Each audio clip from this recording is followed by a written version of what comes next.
So measurements look good. They do. We think they sound great. We need a second opinion. Yep. What about Warren? Should we get him out the cupboard? Yeah.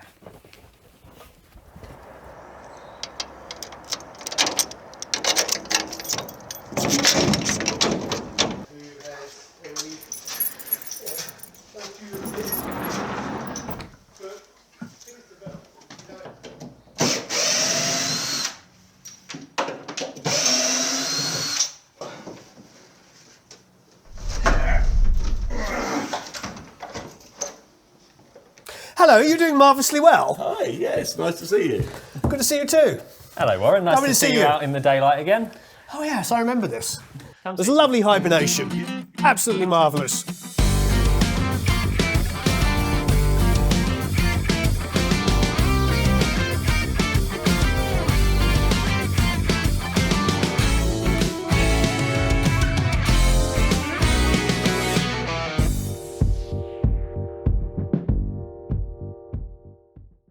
Well, we're sitting here. Which camera should I be looking at? Whichever one you like. Look at it. This is insane. So there's a camera there. There's a GoPro-y thing there. Another camera there. There's one behind you. us. Yep. One behind us. Ah! Camera behind us. That's kind of terrifying. Have a lovely cup of tea. Thank you, gentlemen. You're welcome. Made by Mark, Nice to not see me, you. because it would be dangerous if I made it. Apparently, James is not very good at making tea. I'm not allowed in the kitchen or the Well, workshop. It's not that he's bad at making tea, it's just that when the tea has to go from the place he makes the tea to the person receiving the tea, it ends up everywhere else other not than lying. in the cup. He's not lying. Yeah, it's he you just- literally might as well walk. You forget you're holding them. The other day, I Wait, was, what time is it? Holding the cup. I don't know. Oh. the other day I made a coffee in the workshop, and I walked out the door and then just fell over and spilt the whole thing. I can't. This is why I work on computers, because it's safer for everybody. Anyway, Okay. we're big, we're bad, we're back, and we're all actually dressed in black. So Ooh. there you go. How There was fancy. no memo, but it could have been. It's to keep the stomach looking a little smaller. I mean, not that I'm giving I'll cover that it. away. I'll cover it up with mine. There we go. So we got some MUM-10s, and I feel Yeah. very, very blessed that you are allowing us to have a bit of an exclusive listen. Yeah, well, thank you for coming. Thank Very you much. for So you having heard us. these briefly at Gearfest, because I know you were trying to get in the room all day, and it was like I know. forcing Tokyo tube train riders into the carriage. It I was know. kind of like, we can stuff a couple more in the room. So, MUM-8s were the previous big boys. Yeah. Yep. I suppose the dumb question is, and the obvious question is, what is the difference between the MUM-8s? What's the upgrade in size, volume, frequency response? I mean, you tell me. So we've now got, just as a kind of thing for anyone that doesn't know who we are or what we do, we've now got 3 models of speaker. 3 models. So we've got the MUM-6, which is on the ceiling up there, which is our little 2-way. And then the MUM-8, which was the first one we made, which is our 3-way model. And then the MUM-10, which is the new big boy. So basically the number in the model name is the diameter of bass driver, 6-inch, 8-inch, 10-inch. That makes sense. The MUM-10 is our new kind of main monitor, or large midfield, we'll call it. And what it adds to the MUM-8 is you've got the same mid and tweeter sonic signature, Yep. but you've got lower bass extension, it will reach lower, Yep. and you've got more SPL. Okay, I'm an idiot, so let me ask you idiot questions. So the MUM-8s are completely and utterly centered with the mid-range and the tweeter and the main bass driver at the bottom. That particular one is. Yeah, but because- confusingly, generally no. Oh, because it's just in the center. Just in the So if you centre, look at yeah. the ones we've got on the sides, Ah, that's a regular MUM-8. okay, good. So do you make those custom order those ones? So that's actually something else we've just launched alongside the MUM-10 is the MUM-8C, C for center. So that thing you will now be able to buy on the website Nice. very shortly. Yeah. But if you wanted a pair of those for stereo, they'd work perfectly fine. Yeah. There's 2 reasons why we offset the Okay. mid and the tweeter on these. The main reason is it minimises edge diffraction, which can affect stereo imaging. Right, And okay. that gives you a mathematically unequal edge diffraction, but it also allows for that little plate, which means Yep. that if you want to, you can take that out, you can put the tweeter in there and then put the plate in there, swap those 2 over, and then they'll work on their sides Great. as a sort of landscape. Very nice orientation indeed. speaker. So we've done that with the 10s. There were a lot of people asking us for a dedicated landscape version, so we're also launching the 10MB. So that's what a pair of those will look like. So that hasn't got the Rather plate. lovely. It's a more compact cabinet, and it will sit on your meter bridge of your SSL or your whatever. So it really is dedicated. It's not just we made it so that you couldn't change it. You actually changed the dimensions. Yep. Does it change anything with the frequency response or anything? They are remarkably similarly performing. So Yep. it's the same drivers, the same amps, Yep. everything's the same. There's a slight difference in the treble between the two, naturally because of the baffle diameter and stuff like that. But that's stuff that we can adjust in DSP to bring them together to make a cohesive monitoring line. And probably more to do with the actual positioning of them being on top of each other. Exactly. Than the exactly. size. Yeah. Exactly. Yeah. I mean, I've always preferred monitors in that vertical orientation. To me, it just sounds better with All the mastering guys seem to have them up that way. Yeah, and I want all, the bass down the bottom and the mids in the middle and the highs up the top. all mastering That's- guys always have that, and then all of us engineer guys always like them on the side, the top of the console. Yeah. So there's options for both. Great. Yep. So the MUM-10 MB would probably be for your kind of studio guy or girl that's in a much more kind of pokey room and doesn't have the space for a large pair of kind of almost main monitors like that. I like asking dumb questions. For sure. So another dumb question is, the way you have them positioned here, Yep. with the tweeters on the inside. Now, I've had drivers where actually people have said to me, put the tweeters on the inside. I've then reviewed them with the tweeters on the inside, and then everybody underneath go, why did you put the tweeters on the inside? I'm like, because the manufacturer told me. Is that a preferential reason, or is it just... There are two, whether you can hear the difference with them inside or outside on our particular speakers, don't know about other brands, but our particular ones, Yep. maybe I don't think you could. Right. But with the digital inputs, so basically all of our speakers have got analog and digital inputs. Mm-hmm. The left and right is locked to each specific speaker. Yep. And so the drivers on the inside means that you've got the correct left and right. If you wanted to swap them round, you can take the amp packs off the back and just swap them round, because the DSP is the part that determines left and right. Okay. But out of the factory, if we want to call it that, left and right is with the drivers on the inside. Right. But really, it depends on the room. Okay. So you might get, if you've got quite a narrow room, or if you've got a meter bridge on a console and you've got other pairs of monitors on it, and you want those closer together than is ideal, then you could put the mid and the tweeter on the outside, and then you'll get better stereo imaging because you're nearer the sort of equilateral triangle. But typically that you speaking, want. as we see them on this image, is how you would want them to be set up. Yes. Yeah, in reality, there's probably a 2% difference in No, but Very sound, minimal. But yeah, I think all of our customers have them that way around. I don't think anyone's been adventurous enough to so swap them over. Yeah. but it seems to be working for everyone, so that's what we're happy with. I do know I'll name drop another company on the Focal Trio 11s. That's how they prefer them to be set up, and I've got about 100 comments from people saying, "Why did you do that?" Same with ATC. ATC say put the tweeter in the mid on the inside if you can. Neumann with the KH310 say put the mid and tweeter on the outside. Okay. So yeah, it depends on the manufacturer how they're preference. designed, and but yeah, the difference isn't huge. If they work better for you with the other way round, then put them the other way round and get mixing. I mean, at the end of the day, it's what works best for your setup. If you're kind of just doing something to tick a box, there's probably no point. Sure. It's whatever works best for making music, really. That's a good. That's a short there.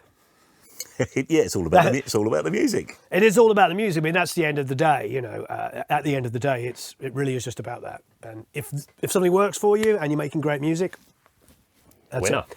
I always I have this old Cadet console. Oh, I love those. It's absolutely fantastic. But because it came from the studio, it has all like these like controls for lights, like it has a record ready button. Yeah. So you press it and it's bright red and you press it, and it used to, of course, turn on a red light outside the control room or outside the live room so nobody would walk in. It has like a listen function, again, lights up, but not connected to anything. I think it has like a red, a yellow and a green big button. And I remember I was working on a record, I don't know, 15 years ago on this beautiful old console. And this song was going really, really well. It didn't actually end up being a fairly successful single. But at the time, I remember saying to the guy I was working with, I said, that red light's been on the whole time we've worked. If this is a hit song, next time we come in, is that red light going to be on? It's not connected to any audio whatsoever. And he's like, too right. Absolutely. I mean, it's... Yeah, I love stuff like that. Yeah, it almost becomes like a lucky totem kind of thing. Yeah, doesn't lucky it? charm is that. Like you wear your lucky socks when you play a football game or something. And I think that's a lot of what gets lost, I think, when you're talking to producers and engineers and musicians. They have a process, and if they have to like stand on one leg or do this or do a jig and whatever and use a certain gauge of strings which makes no difference, or a certain pickup that makes no difference, who the heck cares if that's part of their process? And I think that's a very important thing. So thanks for explaining that. What's the power rating of these now? So they are 650 watts each. So Nice. 600 watts each. I can't count or add up. Yeah, so 1200 watts in total. The base driver will actually take more, but they're so efficient that so we use the same Hypex Encore technology as we use with the MUM-8 and the 6. So it's the same Nice. amplifier range throughout. Yeah, they're so efficient. We were considering going up to a larger amplifier module for the bass driver, but we really don't need There's no need at all. And there's no porting on them at all? No porting. All our speakers are sealed. Yep. Yep, I know, just double checking. You didn't do anything different? No, completely sealed. And the difference on paper between the 8 and the 10, I wasn't even sure we needed to make a 10 because I was looking at the difference. And this is why measurements matter when you're designing things and stuff like that. But then really you need to listen to stuff. Sure. And on paper, the 10-inch driver compared to the 8-inch driver gives us 2 hertz, 4 hertz lower. Outrageous. And how much more SPL, or how much more? I think it's 1.5 times the surface area, which in terms of SPL on paper didn't look like much. No. But when we were testing it, yeah, when we tried them and heard them, it was like, oh, you don't need subs with these. Just that extra. So the F3 of these, which means that's the point at which they roll off 3 dB. Because they're a sealed cabinet, that's a very shallow slope. Is it 12 or 24? Oh, you're the expert on this. we've got it programmed in for 24. 24, so it's 24 dB per octave. But the F3, which is where you'd normally measure the low end of a speaker, is 22 hertz. Yep, On those. 26 on the MUM-8. It's great discussion because this is so often now we're watching so much video reviews of everything, any kind of thing, and people will match it up and go, say, look, it looks almost exactly the same. Well, Yeah. almost exactly the same isn't actually exactly the same. No, exactly. It's either completely and utterly, nulling out when it's flipped out of phase, or it's different. Yeah. And I think that's something that's very hard for a lot of people to understand, and especially if this is what you do for a living. Yeah. Well, You I mean, notice these subtleties. so the difference in bass between the 8 and the 10, so 26 versus 22 hertz, at that frequency range is about 1/3 of an octave. So you're getting more extension Right. for quite a large portion of bass there, even though it's only 4 hertz. Yeah. It all adds up in that low end. Yeah, well, I've gone. So when I'm mastering, so we've been testing these.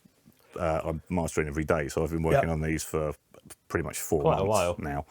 now. With the 8s, I was using the subs just to tell me if there's anything going on in the super lows that I need to know about.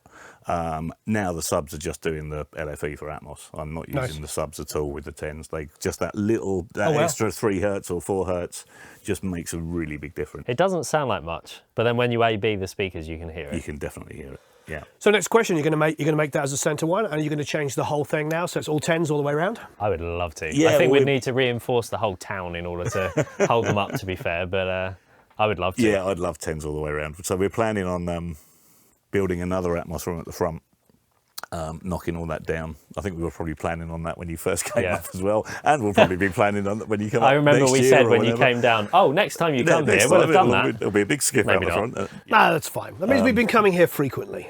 That's all that means. But 10s all the way around would be ideal Lovely. for me for Atmos. That would be. It'd be good fun. What about the top? Will you take the 6s down and put the 8s up? No, it'd have to be 10s. 10s It'd have to be everywhere. 10s. Oh, wow. Yeah, 10s. 916 10s everywhere would be my ideal. I mean, you've got a big enough room. You could have We could do it in 3. here. It would fit Yeah. in here. But you could have had 3. You could have gone back a little bit further. Did you not want to? Do you know the reason we went for 4 on the ceiling? Why? Because they were an ungodly pain in the arse to put put up up. there. It took 4 days to get 4 speakers up. And It we was sta- an absolute nightmare. And I So we're started like, off trying to we're sticking with hide all the cables and making it all nice and neat, and then I just went, you know what?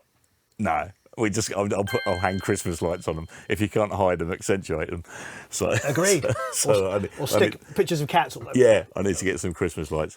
But what we'd really want to do is work with. So we've got a good relationship with Dolby in the UK with Richard Addis down there. So we want to work on a room, sort of in conjunction with him, that's designed from scratch specifically for Atmos. There's a few. This room was originally our live room, so we've got there's a 140 hertz floor to ceiling problem, which didn't matter when it was a live room, but now does. So you move things around and kind of learn to live with that. But to have a custom designed room from the ground up with MUM-10s all round would be. That's the dream. All right, I'm going to do what I always do, everybody, and listen to the last few bars of How to Save a Life. Yeah, it's a good track. Thank you, but it's specifically for the drums at the end. Crank that schnizzle. Nice. Such a good drum sound. Thank you. It's my old studio. No samples. No samples were harmed in there at all. There's two elements to that kick drum. You've got the and you've got the oof. So it's oof. Yeah, it's just like Yeah. It does indeed have some flumph. it has some flumps. You hear that kind of high mid oof, Yeah. and you hear the Yeah. and then the snare. You can tell it's not a sample because every hit is slightly out of Slightly tune different. depending how he Where he hit hits it. it, yeah. You know, Ben's a great drummer, but he's not freaking Peter Erskine like hitting it identically or something like that. That's what makes it though, isn't it? That's what gives it that humanity. It's like the stick hits the snare in a slightly different place every time, Yeah. at slightly different velocity. And getting that right with MIDI is so difficult because you have like humanization functions and all that where it can vary the velocity and stuff, but it's not quite the same. For anybody who wants to know what I'm listening for, what I'm listening for is some of the most subtle stuff that you can only really hear on beautiful headphones. Right. They pan they actually pan it from left to right, and you can hear it move to the right. Right. You can hear it go like this. You hear it start almost at the right and just move in. Yep. And if you can hear that really well, you know the speakers are great because it's picking up like every one of that detail. It's literally like them going doing this. Yeah. It's pretty funny. Have a listen again. You just kind of go. You can really hear that. It just literally just kind of goes. Yeah. Yeah. Like they must have just like 5% left before they got full right on it. It's awesome. Absolutely awesome. Yeah, it's great.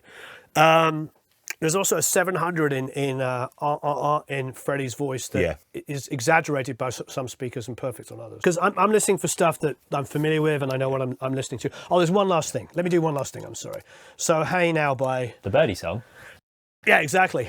So there's two actually I use just for the vocal. Your Phantom Center is absolutely superb, which I know you've said before when we were here last time that people ask, oh, can you turn off the middle I have speaker? to hang my coat on the. They on think that See, it's quite off, often. the screen's Yeah. off. Yeah. But this is like Dan Lais's voice. I mixed it with Jim Scott, who I just interviewed last week. And when I recorded this vocal, he's on my U48, no, 47, sorry. He's on my U47 and he's this close in the verse like this. Yep. And he's singing about here, like this volume. But I had the mic pre on my 1070, it wasn't 1070, it's the 1028. It's the BAE 1028. I had it like just like a slightly got an extra frequency in it. I think 1073. Somebody out there will remember. It is on the verge of distortion. It is literally one click. It's audibly horribly distorted. One click back. So he's almost kind of playing with it. He's like he has to sing at this volume because if he sings too loud, it's going to distort. Yeah. And there's two serial compressors going on. Oh, wow. Two 160s into 1176s malted back together. So when Jim and I came to mix it, Jim pulled it up on the fader and was like, okay, it's done. You know, because I'd already That's the vocal compressed sound. it, Yep. EQ'd it, you know. Great. Amazing. That's the to way to take. do it. But it does mean that it should be here. It's got to be here. It's great. I got some good look there. Look, Hey. Yeah. yeah. Great mix. We've When hit those, the goosebumps meter. when those drums come in, it's like it's almost a shock. Even though you've heard it before, it's like, ugh. Last time I heard it that good was actually at Jim's. Yeah. Amazing. Because we were in an RCA Neve and we're mixing it and Yeah. you know, Yeah. your ears are tuned into it. And Jim was very kind as well. He just left the drum sound the way we did it. Yeah, the drums sound incredible. Yeah, great drummer in a great room. The only other thing is I use Trevor Hall, yeah, because the vocal. Yeah, the vocal on that's incredible. Probably I think the best record I've ever made. Yeah. It's like, it's a sort of my try not to compress it record. This is great. They're fantastic. Yeah, all the lows are very, very decipherable. So obviously the difficulty with this is you've got to keep it open so nothing can really blow up in your face. There's a Sure. low end on the floor tom has to breathe, Yep. but then an upright bass comes in. And so you've got to have the upright bass be its own low end and not interfere with the floor tom that's going on over there. Yeah. Yep. And what I was thinking all the way through listening to that is that, and this is a compliment to how incredibly well recorded Oh, thank and you. produced and mixed that is.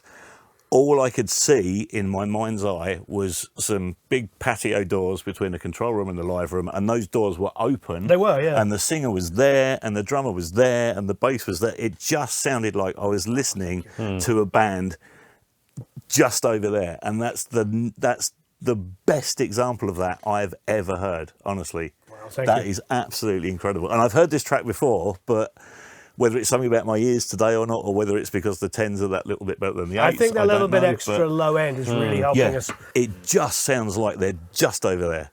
Yeah, the big moment is the floor and the stand-up bass. Yeah. Yeah, it's mixing low end on a stand-up bass is horrific. Yeah. You know, anybody Tell me that says about it's it. easy doesn't know what they're talking Oh, about. no, I no. mean, you can hear it goes every note like blooms, and you can't have it clamped down too much, or it doesn't sound like a stand-up bass. It has to go Yeah, yeah. Yeah, If it's it just so goes hard to get right. dum, then it might as well be an electric. Yeah. And being able to do that, it's just a combination of like the right kind of maybe, you know, multi-band compression, but usually dynamic compression or something on the low end, but they're not overdoing it, so it just sounds like a one single note, you know. Yeah, I could really safely mix that kind of low end between those two. Really, really well on that. All right, now that's all my standard go-to. The only other thing I might listen to on a windy day would be a bit of classical, some Elgar or something. Oh, let's pretend it's windy. Let's do that. You want to do that? I was going to Yeah. say that we've got some stuff of a similar kind of. I think some Elgar would be Yeah. Yeah. would be good. You can take the England out of the Englishman, but you know.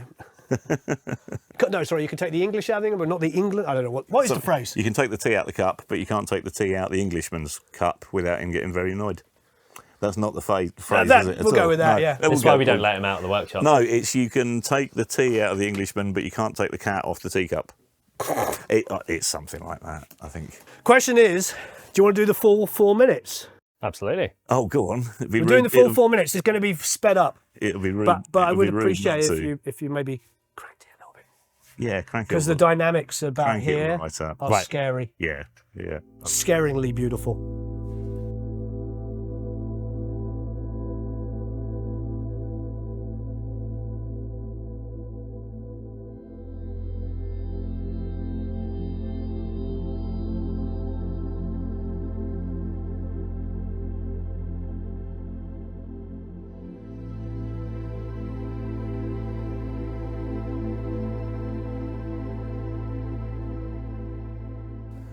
Sorry. Power of dynamic range. I was going to say, Jesus, right at the end there.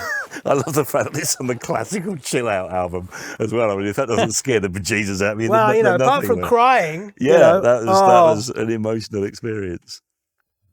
And that ending section, it literally Yeah. goes from deafening to nothing. Yeah, just right down. Well, the thing is, you think here you've had it all, and then it comes Yeah, down yeah. again. But the thing is, it goes to deafening, but it actually doesn't actually go full there. He still comes yeah. back. He like, you think it's going to go even crazier, and he doesn't. He's just like, oh, and it's all about the orchestra and the conductor. Amazing. Oh, that's absolutely the beautiful work. Yeah, fantastic. Beautiful work.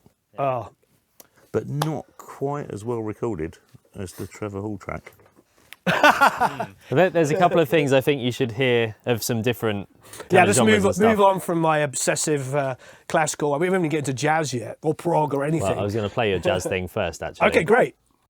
Hopefully he's going to edit this to make me seem interesting. No, this is very interesting. This is great. My choices of music, but all I can say thus far is the speakers are absolutely phenomenal. Thank you. There's a slight look of confusion on my face, which means Mark has come into the studio and touched buttons. Oh, well, you can always get me with Oscar Peterson.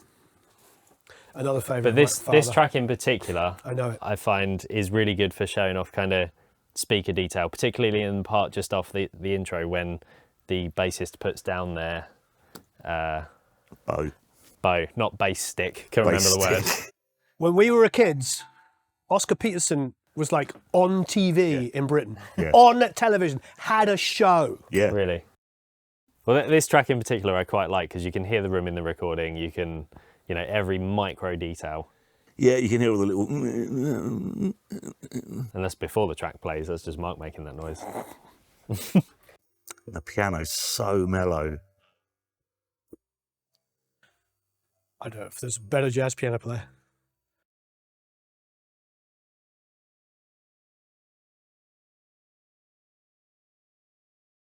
Quick, auto-tune it. Where's the click track? Now put it to the grid. Yeah, those micro details on the bassist, kind of physically speaking the notes.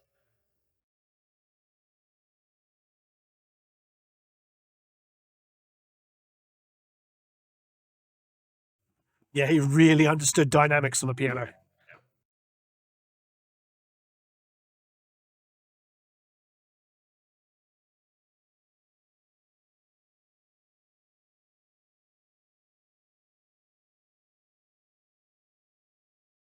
How many great melodies have we had? Or a minute Sure, yeah. 19 in.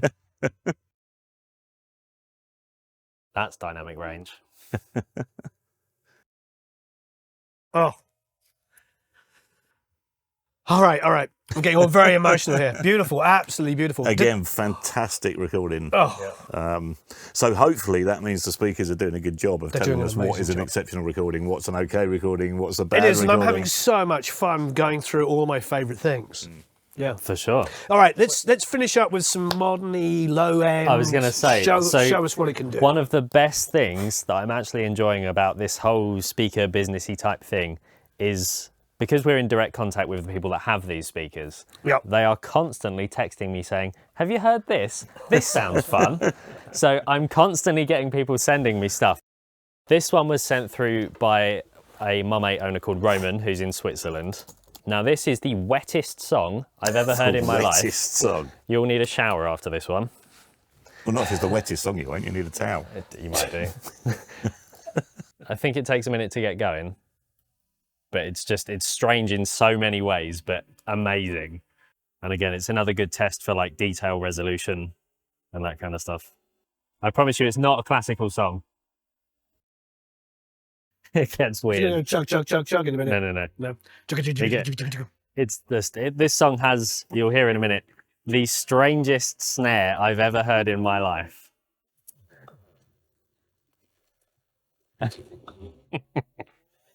What do we have like modern super subby?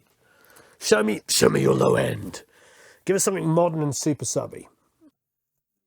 Oh, there we go. Whoop, whoop, whoop, whoop. I don't think I've ever heard this track on proper speakers. It's a differentiator because of the low end. Because the low end's so low, you don't hear it. A lot of times you don't hear it. Yeah, there it is. I've played this to people and they didn't even know there was a bass line in it. I didn't. Because I've only ever heard it on my headphones, I think. There's a bass line in it, but it's this quiet. Great work, gentlemen. Thank you very Absolutely much. superb. So you're going to be taking orders for the speakers now. Let's get the commercial out of the way. Get the commercial out of the way. Commercial out of the way. Yes.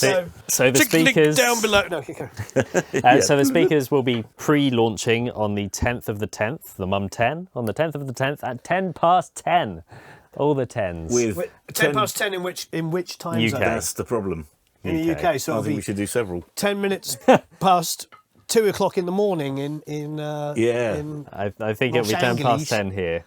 But yeah, so the 10th of October, we'll be pre-launching them, which means you can place a pre-order for them and then you'll be top of the list to get them as soon as they start shipping, which we're likely expecting to be January-ish.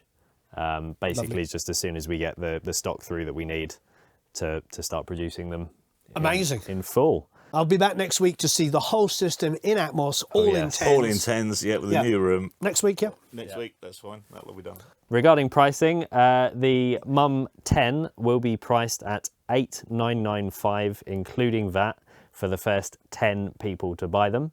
Yes. And then it will be $9,995 for all the subsequent purchases.